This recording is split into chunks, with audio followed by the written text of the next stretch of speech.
Namhlanje kuMadlanga Commission yi-12 kaFebruwari 2026 bokhona omnye we-investigators zase-IPD ongomnye we-investigators ezi-involved kweza cases involve oBrigadier Julius Mkhwanazi base-EMPD.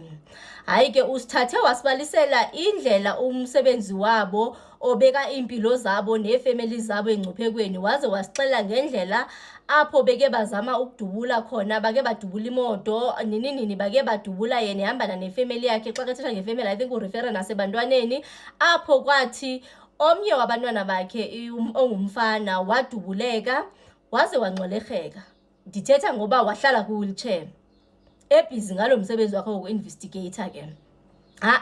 Ufike izolo mos-11 lo mzuzu sibhizi ngoPaul Solomon kwelaa cala lika-Adok. So xa kefika ke ufike wabalisa nje wasibamba ngela tyala leyabo ubrigadier elifaka ukubulawa kuka-Emmanuel Mpense.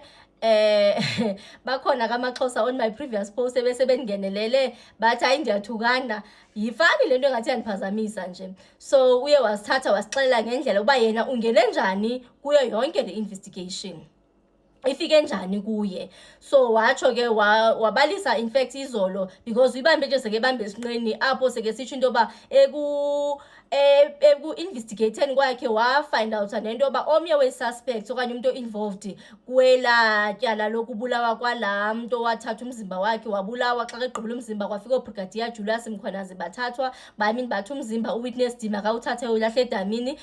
Idami lakhona liseduduza. Uba omnye wabo wake wahamba waya nakumama ka-Emmanuel into yoba wayozama nje ukuyotest into yoba in terms of investigations zamapolisa since basebe pick up into yoba amapolisa sewe involved ingabe sebe phenye kangakanani kwela cala. Hayi ke uthi yena wathi seke busy ke ngokuseke involved kule case because uthi yena uthink ube involved though engekho sure ngama-dates ncam, but ube involved about 2 weeks or so later. Seke ngcwatywe even u-Emmanuel lona because most lento yenzeka nge-14 ka-April 2022 and then umzimba wakhona wabhaqwa phaa kwi-15 April 2022 and then yena ke ngoku seke ba-involved kule case towards end of April beginning of May.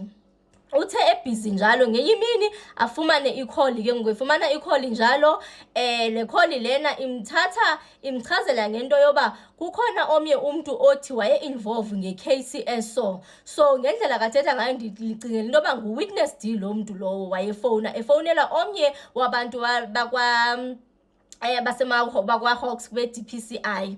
Hayi ke so lo mntu lowo ufowuna ke ngokufonela apha emsebenzini wabo kwelicala le-IPD I think ukubone. So athi omnye hayi mani khawundixhumanise nalo mntu lowo because ikhona icase endibhizi ngayo nam nento ebuyelele kwesi sitori akasibalisayo. Hayi kaphethe vele edibene nayo lo mntu nyhani kwenziwe i-appointment yoba uzayodibana no-witness team. Hayi ke bayenzile i-appointment yakhona bayozayodibana ingathi ke ngokusokulapha koJuly if not mistaken. But in case ndikhona ndiphazamisa idate okanye ndiphazamisa inyanga bandikorekishayo kwi-comment section. Hayi ke uthi hayi bayenze appointment yakhe bazayodibana I think at the Glen Mall.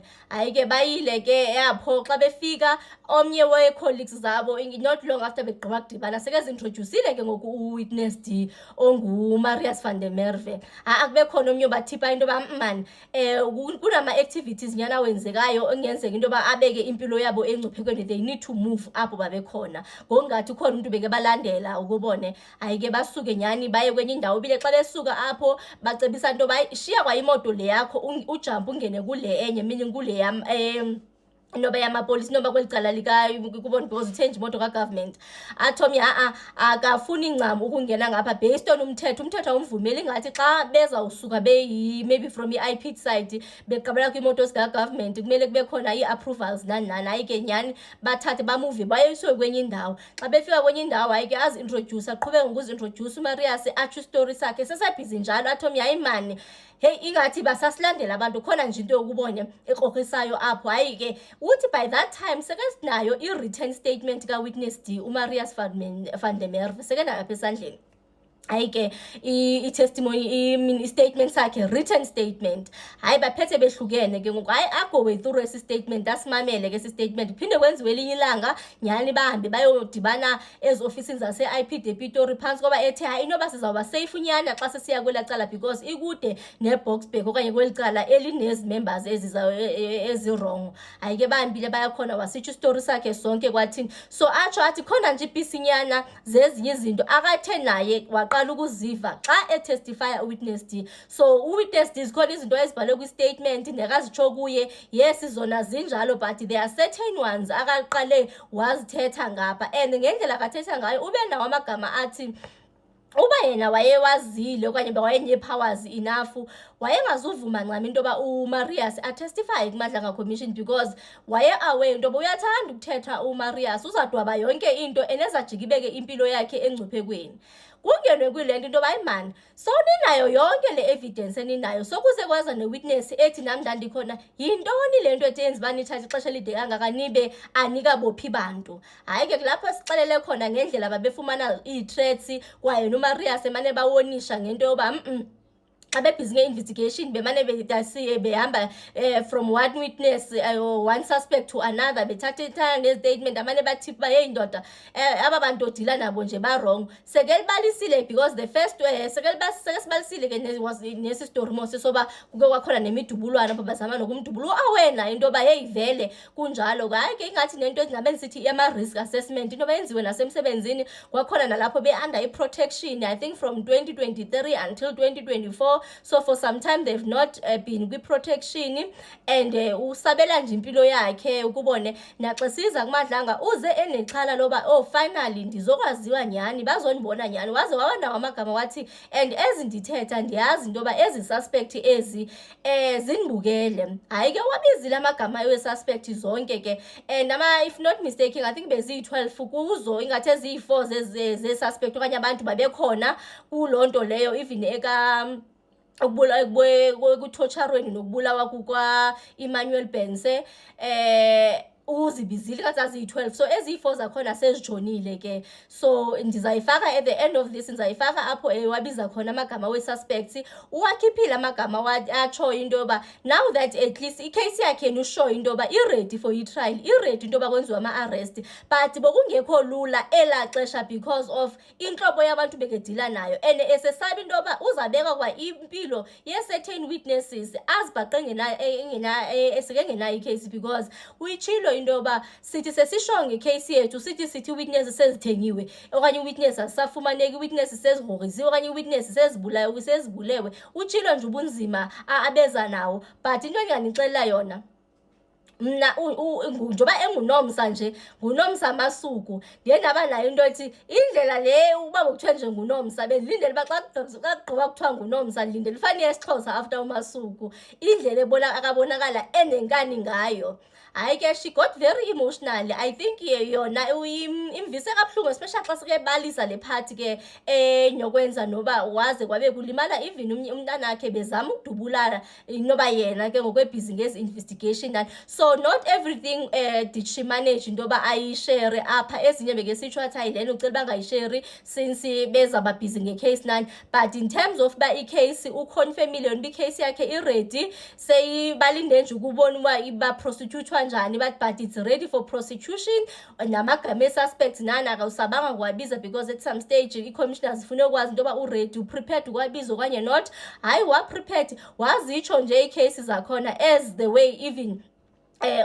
commissioner babezithethe ngakhona but nje akaye wathatha ixesha kuyo endibona ingathi futhi she was fully invested and fully involved kuyo yile enokwenza nokubulawa kwe-suspect eyajika yaziwa ngoba ngu-Emmanuel Bense so nje that's just about it. I'm just praying to God into yoba bangaba protected utshilo ke phofu yena watsho wathi in as much as sibazi into yoba kuthiwa ba-captured phantsi koba belapha nje beyi-IP kwabo bazoziphendulela into yoba kutheni kube abaka-prosecute after etsho even ezo reasons zakhe watsho wathi banomsebenzi omninzi ba-overwhelmed eningathi ba-short staffed ne Kuyo yonke loo nto leyo wabalisa noba uthi ubhizi, umzekelo ubhizi nge-investigation, kube khona apho kumele utestifye khona iinyanga ezintathunyana, uneglect ii-investigation zakho, ngapho ufowukhase kuquqana nasekhoti every day, apho eke wathi wayigqiba nje into engathi yi-3 months. So not that really ba-corrupt, but nje asikwazi ukuyisusa ncam indaba ye-corruption nokukhavaraphana kwabo,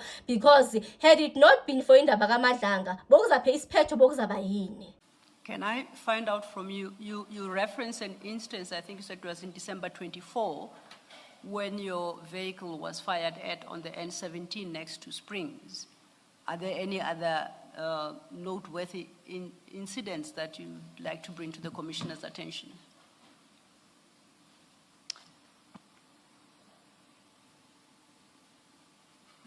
If you can't, please don't. Mr. Law, let's take a break. You'll indicate to us when we should come back. Absolutely. Thank you. Is we investigating the law enforcement officers that commit crime and they don't want to be arrested. But that doesn't stop us from doing our duties. We continue to do our duties even though we will know that our lives are at risk. As I had indicated to say, my car was once shot at. I was with my kids. It passed. I continued with my duties as normal. But there is a time where my son was also shot. We thank God he didn't pass on, but his life changed from that day because he was wheelchair bound. But thank you to the Lord that he can try to walk now. This was a second incident. My son was the first incident, yes. And then my car was the second incident. All right. And just give us the dates of both incidents again, please. Commissioners, with your permission, maybe if I will be able to give to the SC. All right. No, yes, no. And not give them. No, that's in order. I confirm. I'll receive them and I shall inform the commissioners accordingly. Thank you. Yes. Are you able to say whether it was after you had taken over the investigation? For my car, it was when I was doing this investigation. For my son, it was when I was doing other investigations whereby it was involving a lot of officers in one case. Our office was made aware as well of the threats because those threats, they had come in a form of